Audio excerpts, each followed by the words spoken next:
Makinig kayo at pagbuli-bulayan itong mabuti, mga kapatid, dahil ito ang katotohanang nakaukit sa banal na kasulatan at napatunayan na sa bawat henerasyon, ang bawat pagpipilian na ating ginagawa sa buhay, gaano man ito kaliit o kalaki, ay mayroong epekto hindi lamang sa ating sarili kundi pati na rin sa mga tao sa paligid natin, at sa huli, sa ating relasyon sa Diyos at sa ating walang hanggang patutunguhan. Sa buong kasaysayan ng pananampalataya, malinaw na ipinakita na ang mga taong tapat sa kanilang maliliit na pagpipilian ay siya ring pinagkakatiwalaan ng mas malalaking responsibilidad, habang ang mga nagpapabeya o nagpapabeya sa maliliit na bagay ay unti-unting nawawala ng direksyon at kalayaan.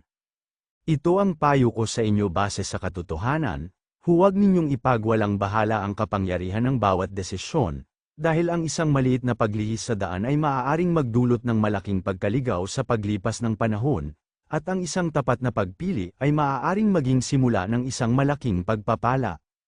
Diretsahan lang tayo, sa panahon ngayon na napakadaling maging irresponsible at magpasa ng sisi sa iba. Dapat nating maintindihan na tayo ay may kalayaang pumili, ngunit hindi tayo malaya sa kahihinatnan ng ating mga pagpili, at sa bawat desisyon, laging may kasamang pananagutan.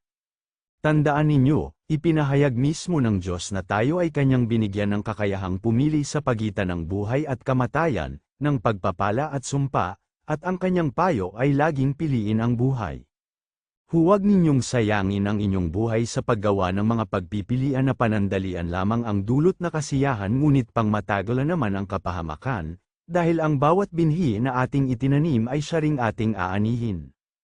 Ang tunay na mananampalataya ay nauunawaan na ang bawat pagpipilian ay isang pagkakataon upang ipakita ang kanyang pagmamahal at pagsunod sa Diyos, at ginagawa niya ang mga desisyon hindi batay sa kung ano ang madali o popular, kundi batay sa kung ano ang tama at nakalulugod sa Kanya. Sa huli, mare-realize ninyo na ang inyong buhay ay hindi lamang bunga ng kapalaran, kundi bunga ng libu-libong pagpipilian na inyong ginawa, at ang pinakamatalinong pagpipilian ay laging nakasentro sa Diyos at sa Kanyang mga salita. Kaya simula ngayon, maging maingat kayo sa bawat pagpipilian, humingi kayo ng patnubay sa Kanya sa bawat desisyon, at hayaan ninyong ang Kanyang kalooban ang maging gabay sa bawat hakbang, dahil iyon ang tanging paraan upang kayo ay magkaroon ng buhay na puno ng pagpapala at kaganapan na makalulugod sa inyong lumikha.